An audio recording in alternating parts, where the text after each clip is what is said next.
Jadi apa itu kontrasepsi? Ada yang tahu nggak kontrasepsi itu apa? Alat Penunda kehamilan. penunda kehamilan, ya. Oke. Nah, untuk apa ditunda? Dia nggak punya. Ya, jadi pasangan suami istri yang tidak mau lagi punya anak, ya, atau bisa jadi menjarangkan kehamilan, ya. Jadi dia tidak mau lagi punya anak, atau ya ada yang menjarangkan kehamilan. Misalnya anak pertama masih umur 1 tahun, ya. Nah, jadi supaya tidak terlalu dekat jaraknya, ya, jadi ada jeda. Misalnya 4-5 tahun lagi baru hamil kembali, misalnya, ya. Nah, jadi itu adalah menjarangkan kehamilan, ya. Lalu setelah itu ada beberapa kontrasepsi juga, ya. Jadi kontrasepsi itu sebetulnya kan kalau program pemerintah itu namanya keluarga berencana, ya, atau KB, ya. Nah, jadi KB itu bukan alat, tapi adalah program pemerintah.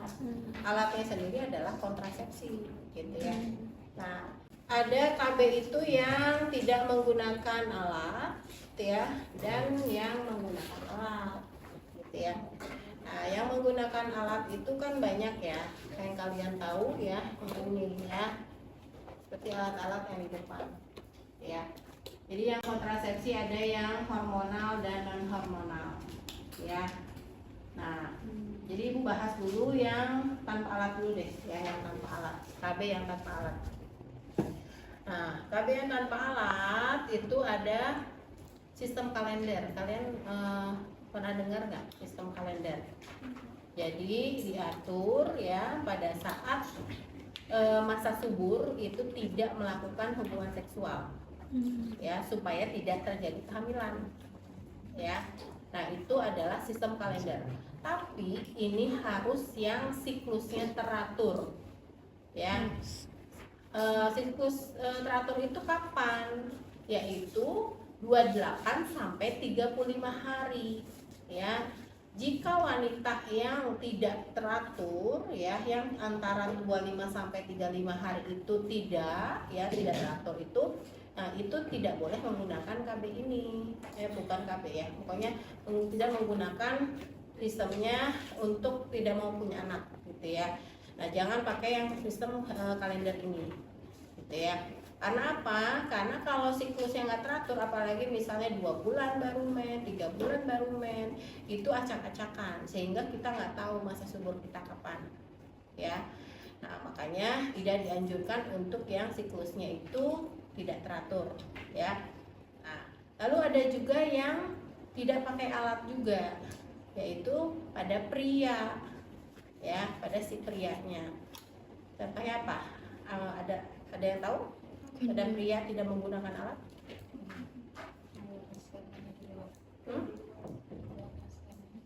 Nah, mengeluarkan spermanya di luar, ya.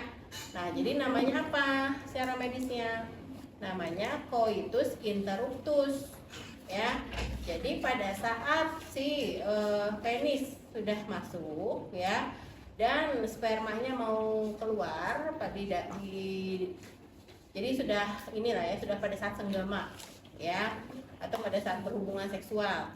Nah, pada saat mau si spermanya keluar itu dicabut, ya, dikeluarkan dari si vaginanya. Jadi dikeluarkannya di luar, tidak di dalam vagina. Itu namanya coitus interruptus. Kerugiannya apa? Kerugiannya pada pria itu biasanya tidak bisa mengendalikan diri, ya. Nah, kadang-kadang tidak mau dikeluarkan, gitu ya, karena nggak enak, gitu ya, perasaannya nggak enak, ya. Atau si wanitanya juga sama, ya, jadi nggak mau, gitu kan. Jadi lebih baik menggunakan alat, ya. Nah, untuk yang menggunakan alat ada yang non hormonal dan hormonal, ya.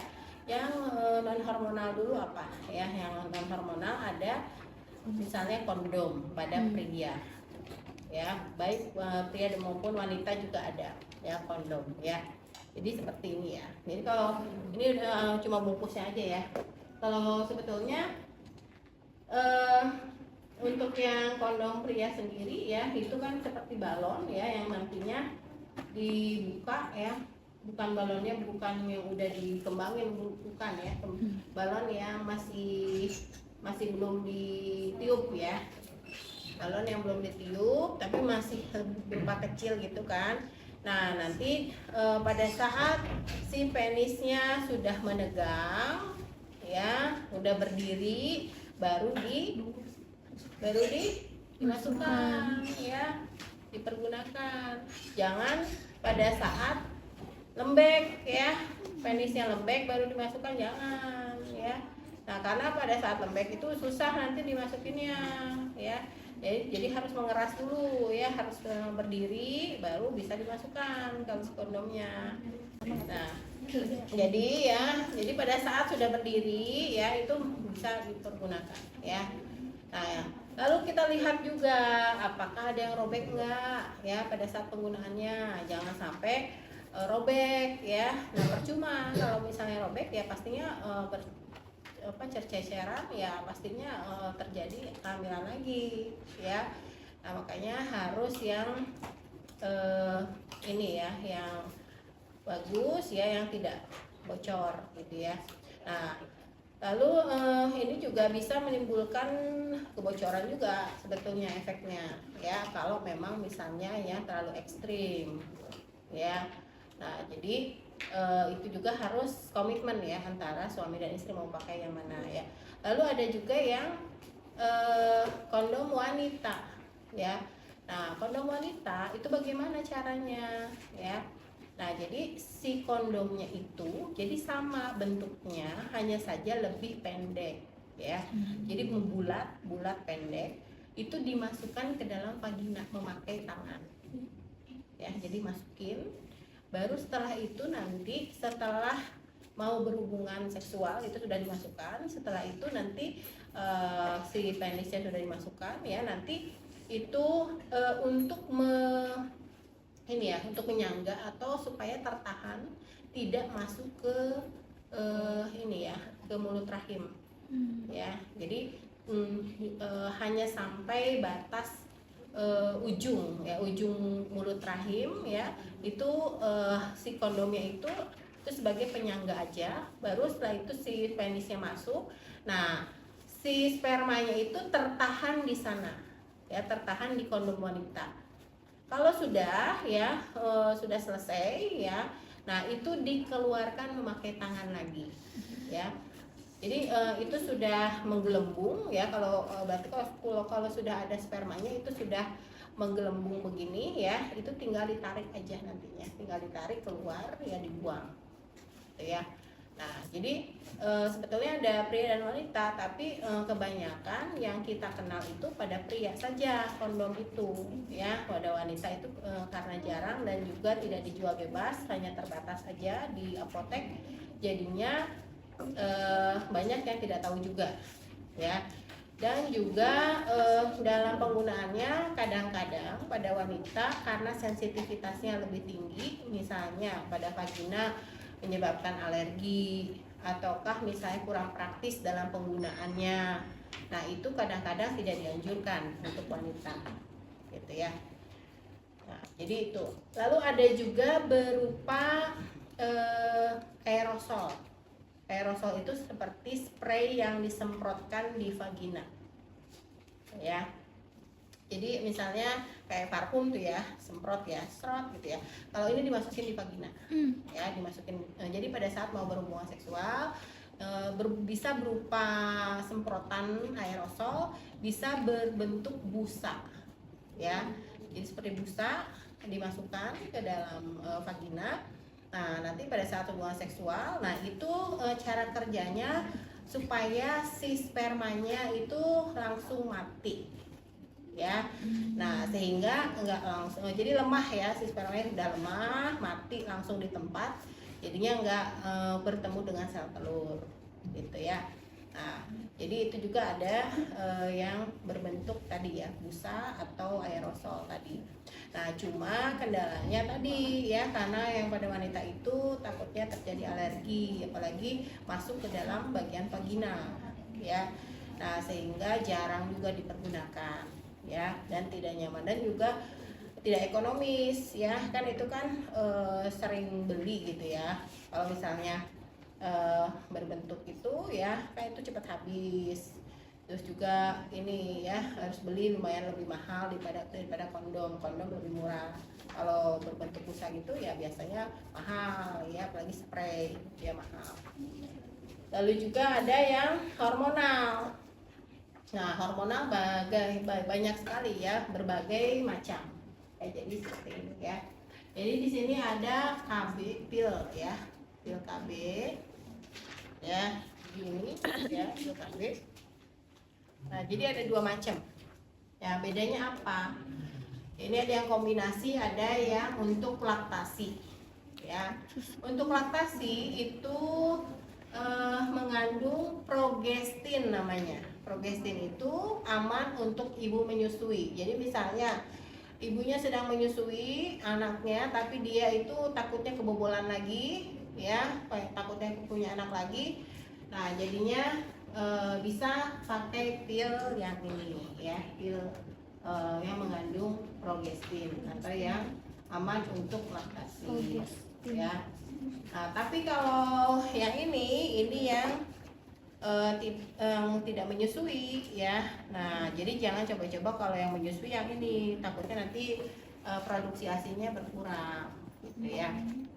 Nah, jadi itu. Terus dalam menggunakannya, dalam aturan pakainya itu harus tiap hari ya diminum pilnya. Makanya jika si perempuan atau si istrinya itu ini ya minumnya tidak teratur ya, nah jadi saya pelupa, dia sering pelupa, nah, jangan minum obat pil ini gitu ya. Jadi lebih baik cari alternatif lain ya, apakah suntik ataukah IUD ataukah implan ya, kalau yang sering pelupa. Kecuali kalau dia selalu ingat dan di ini ya, biasanya pakai alarm untuk minum jamnya. Jadi kita juga sebagai petugas ya biasanya mengarahkan si pasiennya misalnya dalam penyuluhan ya. Nah, jadi kalau supaya tidak lupa ya, harus teratur ya, misalnya minum jamnya, misalnya minum jam 7 malam ya, habis makan malam misalnya. Nah, tiap hari harus jam segitu ya. Nah, itu harus pakai alarm. Jadi setiap hari itu kan sekarang gampang ya di setting setiap hari di HP. Jadi pada saat si alarm berbunyi ya udah minum obat gitu ya. Nah, jadi itu ya, itu yang pil. Terus ada juga yang suntik ya, ada suntik. Suntik ada yang 3 bulan dan 1 bulan gitu ya. Nah, jadi gua ini itu disesuaikan apakah mau 1 atau 3 bulan, terserah ya. Ini mengandung estrogen dan progesteron ya. Nah, biasanya diinjeksikan secara IM ya, atau SC juga bisa, tapi banyakkan IM ya. Nah, lalu setelah itu nah, untuk efek samping hormonal ini ya, baik pil maupun suntik itu karena ini ya, karena hormonal itu tidak ada yang 100% aman sebetulnya ya. Pasti setiap individu itu berbeda-beda efek sampingnya ya. Misalnya ada yang mual muntah, ada yang gemuk ya, nafsu makannya berlebih, bahkan ada yang tidak nafsu makan sama sekali, ada yang flek hitam di wajah, ada yang jerawatan, ada yang tensinya tinggi ya, naik ya tensinya, ada yang malah hipotensi, ada juga yang merasa vaginanya panas ya, ada juga yang nyeri perut bagian bawah ya, seperti dysmenorrhea gitu ya.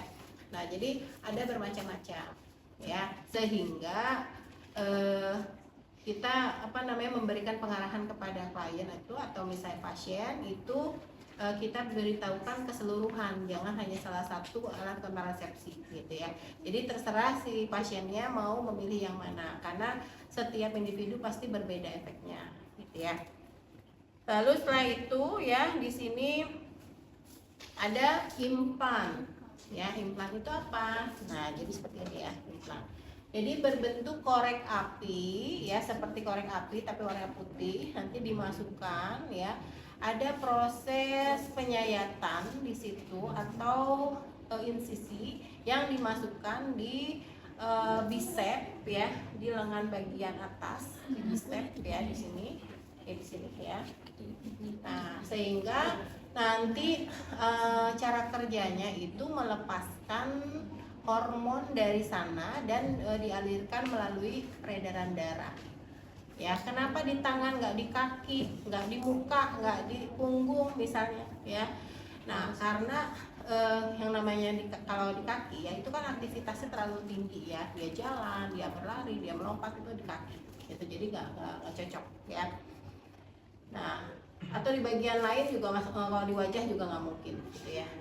Nah, di punggung juga kan lebih banyak aktivitasnya juga di punggung. Nah, jadi lebih baik di tangan yang dia tidak dominan ya, tangan yang tidak dominan. Kalau tangan yang dominan itu biasanya tidak dianjurkan karena misalnya kita sering beraktivitas dengan tangan yang dominan ya. Misalnya mencuci piring, menyapu misalnya ya, atau ke aktivitas lain ya. Nah, itu pakai tangan kanan. Makanya kalau menaruh implan itu biasanya di tangan yang tidak dominan gitu ya. Jadi lebih baik dia di gitu ya. Nah, ini juga gunanya ya bisa sampai 3 atau 5 tahun ya. Nah, jadi jangan sampai lupa ya. Itu jangka jarak waktunya itu harus dilepas, jangan dibiarin aja gitu ya. Karena yang namanya benda asing dalam tubuh ya itu juga berbahaya kalau sudah kadaluarsa. Sama ya, IUD juga sama gitu ya. Nah, jadi kalau jangka waktunya itu sudah disesuaikan dengan penggunaannya harus misalnya 10 tahun atau 5 tahun atau 3 tahun ya udah ya, kita harus beritahukan kepada pasien dan harus ingat ya. Jadi dibuletin tuh di kalendernya, nanti bisa 3 tahun kemudian di tanggal yang sama, bulan yang sama itu harus sesegera mungkin datang dan dilepas gitu ya. Nah, atau diganti kalau mau tetap memakai kontrasepsi itu lagi ya. Nah, tapi lepas dulu baru diganti yang baru gitu ya. Nah, itu yang ini implan ya. Lalu yang selanjutnya adalah IUD ya. Kalau zaman dulu ya namanya itu spiral, KB spiral dibilang. Tapi sekarang itu spiral jarang digunakan ya. Karena banyak efek sampingannya kalau spiral ya. Kadang-kadang bisa nusuk tuh di penisnya si suaminya gitu ya. Nah, karena ujungnya itu agak lancip gitu ya. Makanya sekarang lebih ke namanya kaperti. Jadi bentuknya itu T ya. Jadi bentuknya itu T begini ya. T begini. Ini T. Nah, jadi pada saat nanti dimasukkan ya, ambil ini yang pantul vaginanya. Vagina bagian dalam. Nah, ini Ibu contohin aja ya. Jadi Ibu contohin ini adalah masang IUD kaperti. Tapi ini bukan alatnya sebenarnya. Alatnya tuh kan berbentuk ini tuh dari ini ya, dari plastik ya. Terbuatnya dari plastik. Ujungnya T, ini ada tembaga ya. Ujungnya T ada tembaga. Nah, pada saat dimasukkan ke dalam vagina ya, itu kuncup dulu ya. Jadi berbentuk kuncup begini ya bentuknya. Jadi nggak langsung T, enggak ya. Jadi kuncup dulu ya, kuncup begini dulu pada saat dimasukkannya gitu ya. Nah, jadi nanti dimasukkan ke sini ya, dimasukkan ke sini ya. Dimasukkan ke sini. Nah, masukkan. Nah, Nah, sampai sini ya, sampai batas sini. Nanti pada saat di sini itu dia ngembang berbentuk T. Nah, di sininya. Nah, di sininya ya. Di sininya itu berbentuk T. Ya. Jadi dari sini itu kuncup dulu, kuncup gini ya. Jadi dia menutup dulu ya, berbentuk kuncup. Jadi dimasukin ke sini ya. Nah, pada saat dimasukkan begini, nah, pada saat dia sudah masuk ke dalam leher rahim ya, nah dia akan langsung kebuka gitu, akan kebuka berbentuk T di sini ya, di sini berbentuk T. Nah, sehingga nanti pada saat si sel spermanya masuk, dia akan menghalangi ya, akan menghalangi masuknya ke sini ya. Dan ini ada yang hormonal dan non hormonal. Ini adalah tembaga ya, yang si T itu adalah tembaga.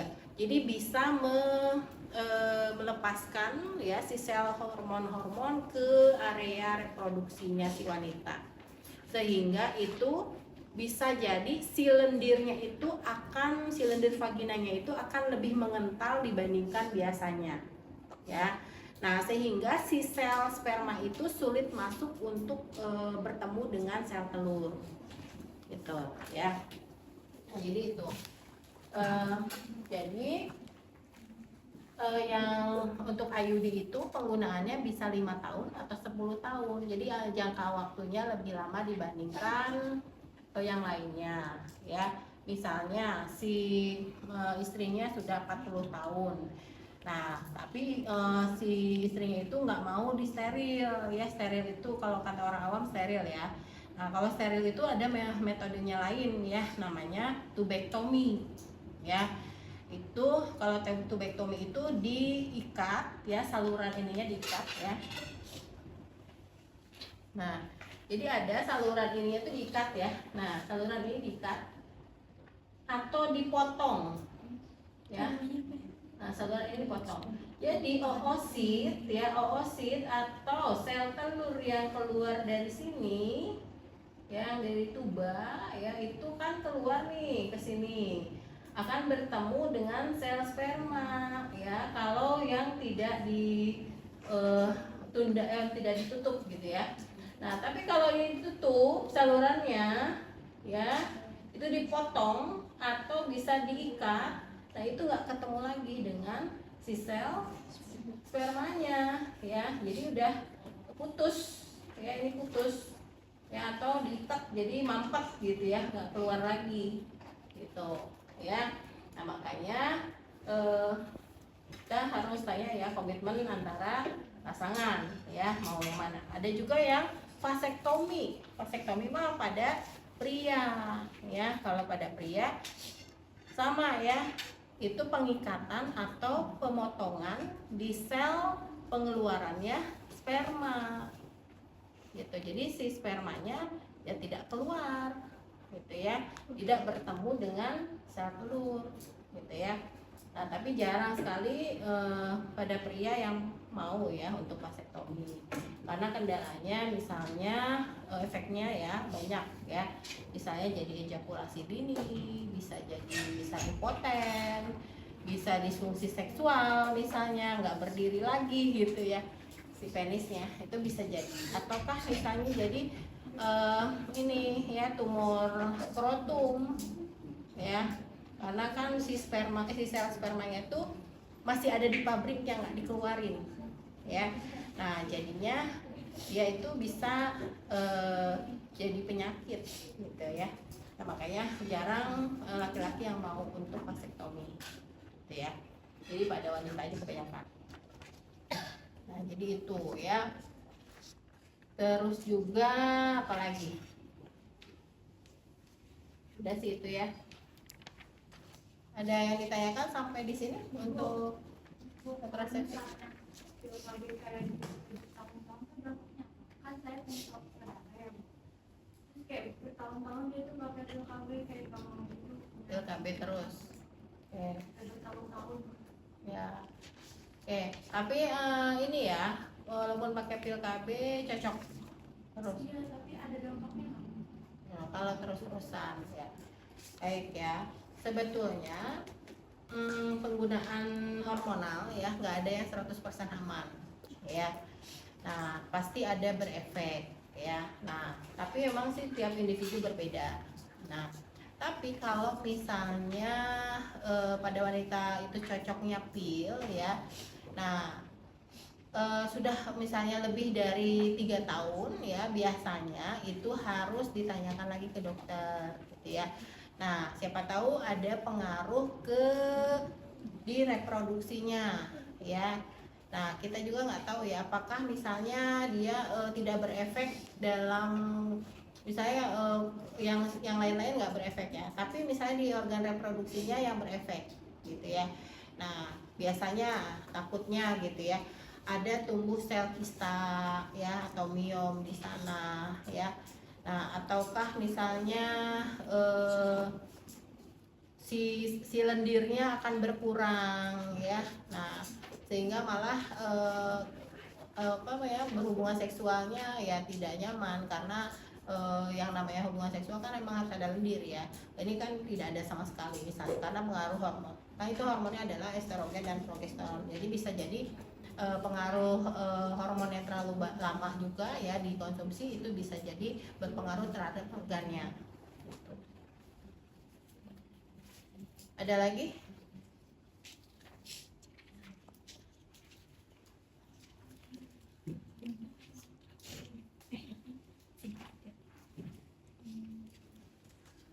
Oke, ada lagi? Sudah. Oke. Kalau sudah ya, jadi kalian harus paham ya, harus udah bisa untuk menjelaskan ya. Nah, jadi kemarin itu ibu kan kemarin yang pada saat ibu nggak masuk kelas kalian minggu kemarin, ibu kan ngawas OSCE ya, uji OSCE, tapi yang nurse. Nah, pas kebetulan ibu nguji OSCE-nya yang ini yang reproduksi juga gitu ya, kan karena peminatannya memang reproduksi. Nah, di situ kemarin itu bukan apa saya namanya, bukan seperti pembersihan leopard ataukah pertolongan persalinan ya, itu bukan ya. Nah, tapi penyuluhan KB ternyata ya. Jadi ibu nguji mahasiswa yang di situ seakan-akan dia memang perawat yang menjelaskan tentang KB. Jadi dia tuh harus tahu, harus mampu dari kerugian, efeknya apa ya, keuntungan kerugian, terus ada KB-KB apa saja ya yang ada, hormon atau non hormonal ya, lalu juga disesuaikan dengan kasus si pasien. Misalnya si pasiennya kemarin ya, pasien sudah punya anak 4 ya, dan sudah ingin ber-KB ya. Nah, yang cocok KB apa, karena si ibunya sudah umur 40 tahun waktu itu ya. Nah, jadi di ini ya, si perawat itu menjelaskan dari macam-macam KB dan KB yang cocok untuk si ibunya apa gitu ya. Nah, coba apa? Ada yang tahu yang cocok bagi si ibu? Kalau sudah 40 tahun, terus juga sudah anaknya 4. Nah, KB yang cocoknya apa? Yang diarahkan oleh perawat apa? Kalau misalnya udah tua. Implan. Kenapa implan? Kenapa IUD? Kenapa? Kurang.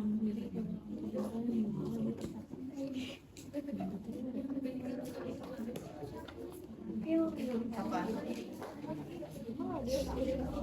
Untuk efeknya agak panjang ya, yang lama itu biasanya IUD ya, untuk menunggu si ibunya menstruasi ya. Misalnya menstruasi umur 50 tahun, dia 40 tahun, berarti ada jeda 10 tahun supaya dia nggak hamil lagi gitu kan. Nah, itu bisa memakai AKDR ya, atau alat kontrasepsi dalam rahim, yaitu IUD ya. Nah, atau bisa jadi kalau dia emang tidak mau lagi, nggak mau punya anak ya, ya udah langsung saja ke steril, yaitu yang tubektomi ya.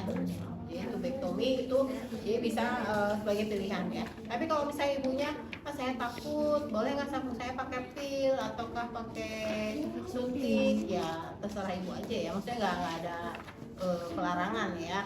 Nah, cuma kita beritahukan efeknya, terus juga itu kan 1 bulan, terus 3 bulan kalau yang suntik, terus juga kalau yang pil harus setiap hari gitu ya. Nah, apakah itu efektif nggak penggunaannya? Karena kalau misalnya penumpang, misalnya jangka waktunya terlalu pendek, nah itu biasanya takut jadi kebobolan. Ya, apalagi ibu misalnya udah punya riwayat sebelumnya, pernah KB misalnya pil ternyata udah kebobolan juga misalnya ya. Nah jadi lebih baik mencari alternatif lain yang memang jangka waktunya lebih panjang ya, yaitu misalnya penggunaan IUD. Kalau nggak mau dimasukin ke rahim ya udah ya teknik steril ya, yaitu tubektomi. Nah untuk tubektomi sendiri itu bisa langsung pada saat operasi sesar sebetulnya. Jadi misalnya anak terakhirnya itu dioperasi sesar ya.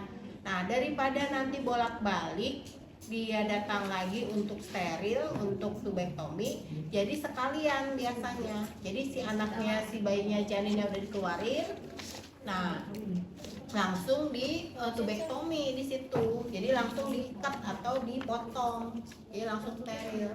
Jadi nggak 2 kali dalam ininya ya, dalam operasinya. Jadi langsung aja 1 kali.